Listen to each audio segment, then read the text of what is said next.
சகல சாஸ்திரங்களிலும் கற்பிக்கப்பட்டு வாக்கிலும் செய்கையிலும் வல்லவனானான். நல்லா படிச்சிட்டார்.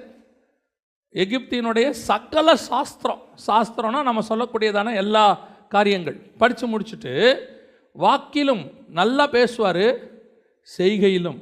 சிலருக்கு நல்லா செய்வாங்க, பேச தெரியாது. சிலர் பார்த்தீங்கன்னா நல்லா பேசும், சிலர் சொல்லுவாங்க பார்த்தீங்களா, பேச்சு தாண்டா அவங்ககிட்ட, ஒன்றும் செய்கையில் ஒன்றுத்தையும் காணும். நல்லா பேசும், செய்கை இருக்காது.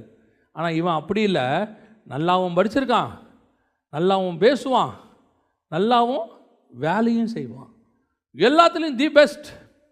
ஆனால் இவனை கூட்டிகிட்டு போய் 40 வருஷம் ஆடு மேய்க்க வைக்க வேண்டி இருக்குது. எதுக்காக ஆடு மேய்க்க வைக்கணும்? இப்போது எந்த வேலையும் தெரியாதுங்க எனக்கு. என்னப்பா தெரியும்? இந்த ஆடு மேய்க்க தெரியும். கொம்ப அழகாக அங்கே தொட்டி இங்கே தொட்டி இவங்கள ஒரு ஆட்டை எப்படி மேய்க்கணும்னு என்ன கேளுங்க. ஏப்பா நீ எகிப்தின் கலைகளிலே வாக்கிலே ராமசேஸ்க்கு ஊரை கட்டினிய, நீ கட்டடக்கலையில் அதை முழுசும் மறந்து போச்சுங்க. மில்லிமீட்ரு டெசிமீட்ரு கூட ஞாபகத்தில் இல்லைங்க. மூலக்கல் எப்படி வைக்கிறதுன்னு தெரியாது. ஏன்? நீ அந்த எகிப்தில் கட்டுற கட்டடக்கலையை மறந்தால் மட்டும்தான் ஆசாரிப்பு கூடாரத்தை கட்டுறதுக்கு உன்னை நான் பயன்படுத்த முடியும். இல்லைன்னா ஆசாரிப்பு கூடாரத்தில் எகிப்தோடைய மெஷர்மெண்ட்டை கொண்டாந்துருவே. நீ பயங்கரமான வாக்கில் வல்லவர். சரி, இப்போ நீ பார்வோன்ட்ட போய் பேசணுமே, நீ தான் ஏற்ற ஆள். அப்படியா? எதனால் ஏற்ற ஆள்? நீ எகிப்தின் கலைகளிலே வாக்கிலே வல்லவன், சாஸ்திரங்கள் சட்டத்திட்டங்கள்லாம் படிச்சிருக்கார், லா புக்கெல்லாம் படிச்சிருக்கார், தி பெஸ்ட். அப்படின்னா எகிப்தில் போய் பேசுகிறதுக்கு நீ தான் பெஸ்ட் ஆள் அப்படின்னு செலக்ட் பண்ணிங்களா? இல்லை, ஒரு 40 வருஷம் வெயிட் பண்ணுவோம். ஏன்? திக்குவாயும் மந்தனாவுமா மாறட்டும். ஏன்? எனக்கு தேவை எகிப்து லா பேசுகிற ஆள் இல்லை, எங்கிட்ட ஒரு லா இருக்குது, நியாயப்பிரமாணம், அதை பேசுகிறதுக்கு ஒரு ஆள் எனக்கு வேணும். எகிப்தில் பார்வோன்ட்ட பேசுறதுக்கு எவனை வேணாலும் என்னால் யூஸ் பண்ண முடியும். ஆனால் நியாயப்பிரமாணத்தை கொடுக்கணுன்னா அதுக்கு மோசே தான் வரணும். கர்த்தர் 40 வருஷம் வெயிட் பண்ண வச்சது எதுக்காக? எகிப்தில் மட்டும் கொண்டு போய் பார்வோனுக்கு முன்னாடி வாதையை செஞ்சு 10 வாதைகளை செஞ்சு செங்கடலை பிளந்து கூட்டு வரதுக்கா? அது ஒரு ப்ராசஸ். அது அன்றைக்கே முடிஞ்சிருச்சு, அது அன்னையோட முடிஞ்ச ஒரு வேலை.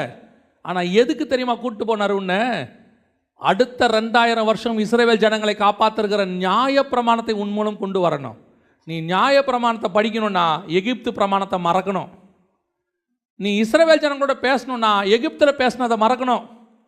நீ ஆசாரிப்பு கூடாரத்தை கட்டணும்னா எகிப்தில் படித்ததை மறக்கணும். உன்னுடைய உலக பிரகாரமான அறிவை எப்போ நீ ஒன்றுமில்லைன்னு ஆகுதோ, படிப்பறிவு இல்லாதவர்கள்ன்ற இடத்துக்கு வர்றீங்களோ, அப்போ தான் உங்களை எடுத்து ஸ்பிரிச்சுவலி பயன்படுத்த முடியும். இன்றைக்கி என்ன ஆகுது? சிலர் சொல்கிறாங்க, நாங்கள் படித்ததை ஆண்டவருக்கு யூஸ் பண்ணுறோம், we are using in the spiritual மினிஸ்ட்ரியில் யூஸ் பண்ணுறோம் அப்படின்றாங்க. தேவைப்பட்டால் கர்த்தர் அதை பயன்படுத்தி கொள்ளுவார். தேவைப்படுமா? கோலியாத்தின் பட்டயத்தை எடுத்து நாங்கள் கோலியாத்தை ஜெயிக்கிறதுக்கு யூஸ் பண்ணுவோம். தேவைப்படலையா? கூழாங்கல்லே போதும், நாங்கள் எடுத்து அடித்து முடிச்சுட்டு போயிடுவோம். தேவைப்பட்டால் யோசுவாவை வைத்து எரிகோவை இடித்து ஆயிப்பட்டத்தை க்ளோஸ் பண்ணுவோம். தேவைப்படலையா? நீ சுற்றி மட்டும் வா, கோட்டையை இடித்து தள்ளுறதுக்கு கர்த்தரால் முடியும். கர்த்தரால் சர்வ வல்லமை உள்ள தேவன். நம்ம ஞானத்தால் தான் மினிஸ்ட்ரி நடக்குது, நம்ம ஞானத்தால் தான் குடும்பம் நடக்குது. என்னுடைய அறிவை யூஸ் பண்ணி அப்படியே பிஸ்னஸில் சிலர்லாம் பார்த்தீங்கன்னா ஆரம்பிக்கிற அன்றைக்கி தான் ஆண்டவருக்கு இடம் கொடுத்துருப்பாங்க. ஆஃபீஸில் ஜபத்தோடு ஆரம்பிச்சிருப்பாங்க, அதுக்கப்புறம் அந்த ஆஃபீஸுக்கும் ஆண்டவருக்கும் சம்மந்தமே இருக்காது. சில ஆட்கள் அப்படி இருக்கு, காணாமலே போயிடும். கிருபை ஆஃபீஸ் முழுக்க ஓடுறது கிருபையில் ஓடுது, பிஸ்னஸ் கர்த்தரால் நடக்குது. நம்மளுடைய படிப்பறிவு அல்ல, கர்த்தருடைய கரமே நம்ம எடுத்து பயன்படுத்தி கொண்டிருக்கு. அதுக்கு படிக்க வேணான்னு அவசியம் இல்லை. திருப்பி இப்படி போயிடாதீங்க. எதை ஒன்றுமே நீங்கள் டிபெண்ட் பண்ணாதீங்க. இதனால தான் நான் மேலே வரேன், இது எங்கிட்ட இருக்குது, இது ஒன்று போதும், இதை வச்சுக்கிட்டு நான் மேலே வந்துடுவேன். ஆண்டவர் சொல்கிறார், எதை வச்சுக்கிட்டு நீ மேலே வர முடியாது. இயேசு கிறிஸ்து ஒருத்தரால் மட்டும்தான் நீ மேலே வர முடியும். அவ்வளோதான். நம்மக்கிட்ட இருக்கிற எது ஒன்றுமே ஒரு நாள் எக்ஸ்பைர்ட் ஆகும். எக்ஸ்பைர்டே ஆகாமல் எட்டர்னல் எதுனா நம்ம கூட இருக்கிற ஆண்டவர் மட்டும்தான். அவருக்கு எக்ஸ்பைர்டே கிடையாது. சார் ஒன்று மட்டும் நினச்சிக்கோங்க, இந்த இதில் நான் ரொம்ப ஸ்கில்லு, இந்த இதில் நான் இது அப்படின்னு சொல்லி நம்முடைய அறிவு, இந்த படிப்பறிவு மட்டும் இல்லை, உலக அறிவு கூட நான் சேர்த்தே சொல்கிறேன், எது ஒன்றுமே அதை வச்சு உங்களுக்கு ஒரு தைரியம் வருதுன்னு வச்சுக்கோங்களேன். இது ஒன்று போதுங்க, லைஃப்பை நான் ஓட்டிடுவேன், இது ஒன்று போதும், வாழ்க்கையை நான் சமாளிச்சிருவேன். இல்லை, ஆண்டவர் சொல்கிறார், உனக்கு அந்த தைரியம் வரக்கூடாது. எந்த அறிவும் இல்லாத பேதுருக்கு ஒரு தைரியம் வந்துச்சு. இல்லை, என்ன தைரியம் தெரியுமா? இப்போ சொல்லுவாங்க, சிலர் கேட்பாங்க, படிக்காமல் இப்படி விட்டுட்டியேடா, எப்படா அவன் லைஃப், எதிர்காலத்தை என்னடா பண்ணுவேன், என்னதான் பண்ண போகிற அப்படிம்பாங்க. அவனுக்கு அது வரல, அவன் என்ன பண்ணுவான்? சில நேரத்தில் நம்ம நினைக்கிறோம், இது இல்லாட்டி எதிர்காலம் அவ்வளோதான், க்ளோஸ், முடிஞ்சிருச்சு. இல்லை, ஏன்னா நம்ம தைரியம் படிப்பு மேலே இருக்குது, நம்ம தைரியம் டேலண்ட் மேலே இருக்குது, நம்ம தைரியம் கர்த்தர் மேலே இருக்கணும். அதுதான் காய்பாவுக்கு புரியவே இல்லை, அந்த காரியமே புரியல. படிக்காத எவனுக்கு இப்படி ஒரு தைரியம் வந்துச்சு. ரெண்டாவது என்ன சொல்கிறான்? படிப்பறி இல்லாதவர்கள் என்றும் பேதமை உள்ளவர்கள் என்றும். பேதமைனா என்ன தெரியுமா? இக்னோரண்ட். பேதமைனா இக்னோரண்ட், அதாவது அற்பமாய் எண்ணப்பட்டவர்கள், எதுக்குமே லாய்க்கு இல்லாதவன் அப்படின்னு சொல்கிறோம்ல, இவன்லாம் ஒரு ஆள், இவங்ககிட்டலாம் நீங்கள் பேசிக்கிட்டு இருக்கிறீங்க அப்படிம்பாங்க. சில நேரத்தில் கர்த்தர் என்ன பண்ணிடுவார் தெரியுமா? உங்களை யார் இக்னோர் பண்ணுறாங்களோ, அந்த இக்னோர் பண்ணுற ஆள் இருக்குல்ல, அவன் கண்ணுக்கு முன்னாடி உங்களை ஒரு உயர்த்தி கொண்டு வந்து உட்கார வைப்பார் பாருங்க. அவன் அப்படியே ஆச்சரியப்படுவான், எப்படி இவன் மேலே வந்தான், எப்படி இவனுக்கு இந்த தைரியம். இப்போ பாருங்கள், நமக்கு தெரிஞ்ச சம்பவம் தான். தாவீது வீட்டில் 7 பேர் இருக்கிறாங்க. இந்த 7 பேரில் எல்லாருமே இராணுவத்துக்கு போகிறவங்க தான் போல். சாமுவேல் போன உடனே எல்லாரையும் வரிசையாக நிற்க வச்சுட்டாங்க. நிற்க வச்ச உடனே முதல் பையனை பார்த்த உடனே சாமுவேலே டிசைட் பண்ணிட்டார், இவன் தான் ராஜா. ஆள் எப்படி இருக்கிறான்? பயங்கர ஸ்டவுட்டாக இருக்கிறான், கம்பீரமாக இருக்கிறான்.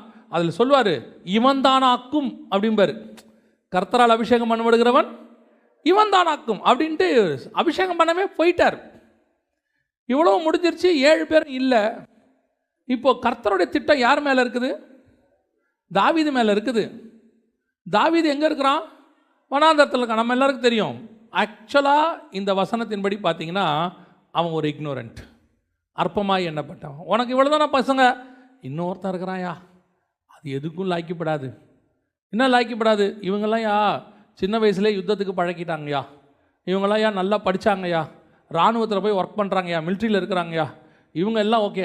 அது எதுக்கு லாய்க்கலன்னு ஆடு மேய்க்க விட்டுருக்கேன். இவனுக்கு இராணுவத்தில் ப்ராக்டிஸு, அவனுக்கு வனாந்தரத்தில் ப்ராக்டிஸு. இராணுவத்தில் எப்படி ப்ராக்டிஸ் கொடுப்பாங்க தெரியுமா? எந்த காயமும் ஏற்படாதபடி ப்ராக்டிஸ் கொடுப்பாங்க, எக்ஸசைஸு எல்லாம்.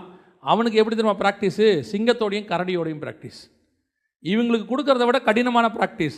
இவங்க எல்லாம் அவன் அற்பத்தை பார்த்துக்கிட்டு இருக்கிறாங்க, பரலோகம் மட்டும் அவனை ராஜாவாகவே பார்த்துக்கிட்டு இருக்குது. பரலோகம் ராஜாவை பார்த்துருக்கு. அதுக்குன்னு ராஜான்றதுனால அவனுக்கு பரலோகம் ப்ராக்டிஸே கொடுக்காமலாம் இல்லை, எல்லா ப்ராக்டிஸும் கொடுத்துருக்கு. அவனுக்கு தேவையான ப்ராக்டிஸை அங்கே வச்சு ஆண்டவர் கொடுத்துருக்குறார். உலகம் அதை பார்க்கல.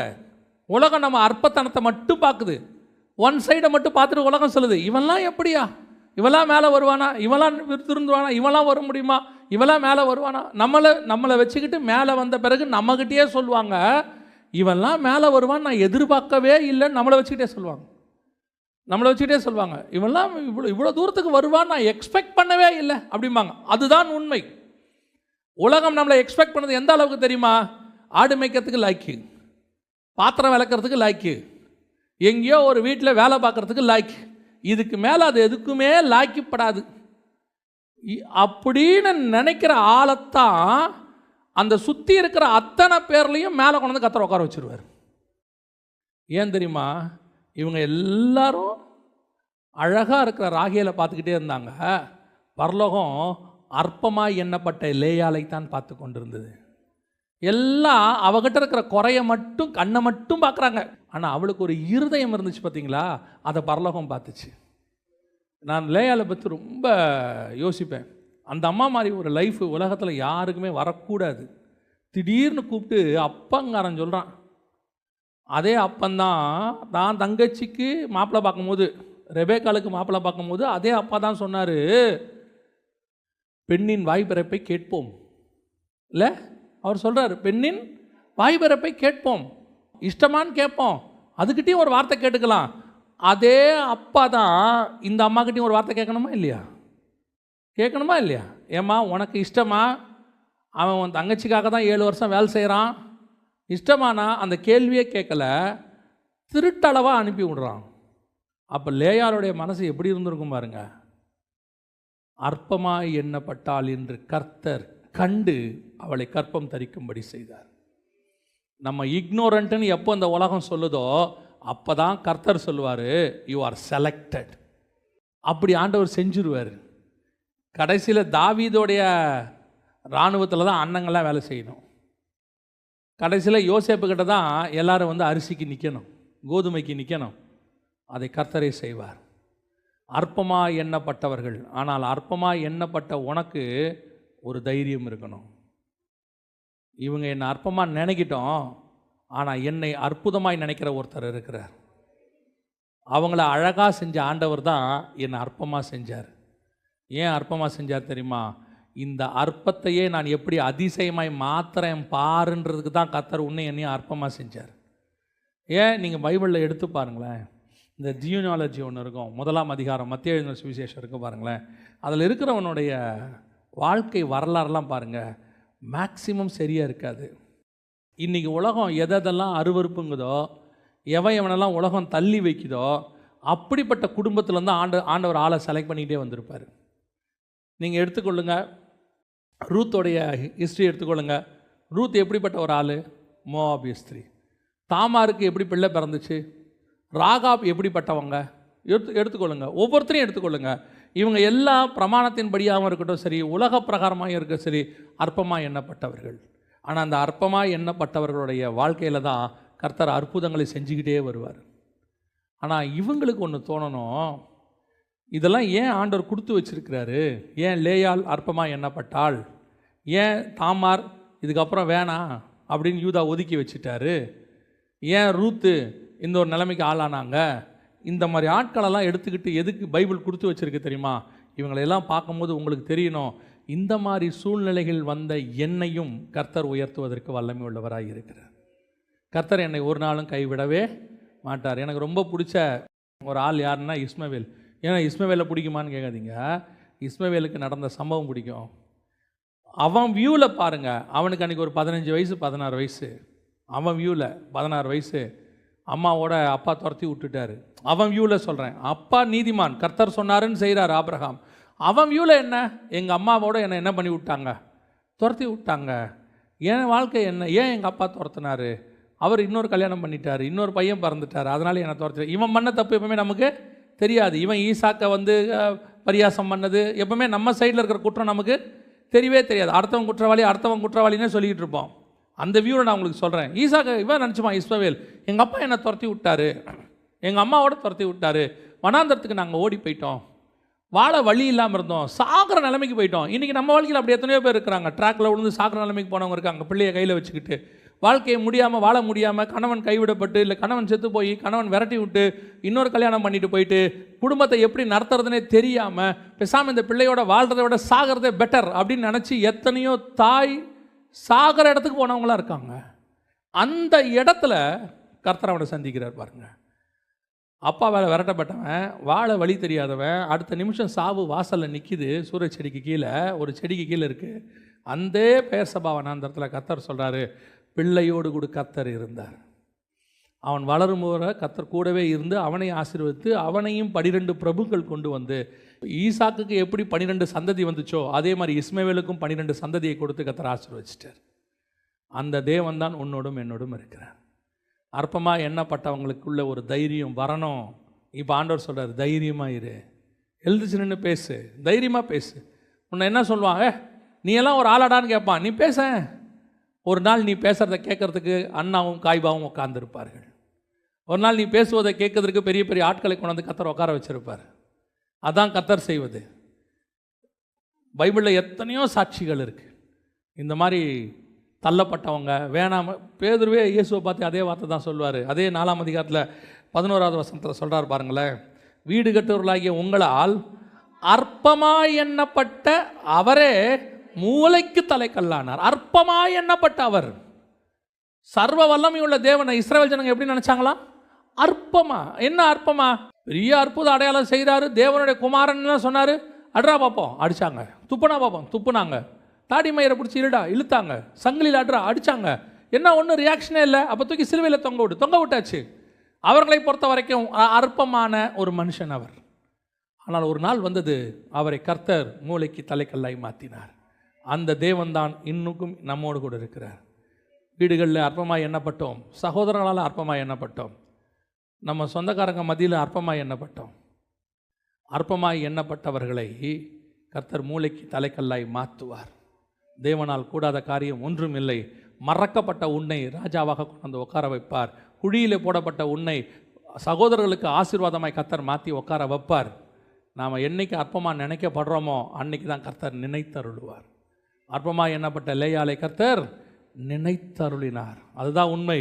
யார் வேணாலும் என்ன வேணாலும் சொல்லட்டும், உங்கள்கிட்ட இருக்க டிஸ்குவாலிஃபிகேஷன் நிறையா இருக்கும். இங்கிலீஷ் பேச வராதுன்னு சொல்லுவாங்க, இருந்துட்டு போட்டோம், சொல்லிட்டு போயிட்டோம். அவர் இங்கிலீஷ் பேசினா தப்பு தப்பாக பேசுவார், சொல்லிட்டு போட்டோம். தமிழ் ஒழுங்காக வருமா? சோத்திரம், பிரைஸ் தி லார்ட். நல்லா தெரிஞ்சுக்கொள்ளுங்க, எது நமக்கு கனவீனம், எது அற்பம், எதை சொல்கிறாங்களோ அதை நீங்கள் விட்டுட்டு போயிட்டே இருங்க. நம்மை உயர்த்துவதற்கு தேவன் வல்லமை உள்ள தேவனாக இருக்கிறார். அல்லேலூயா.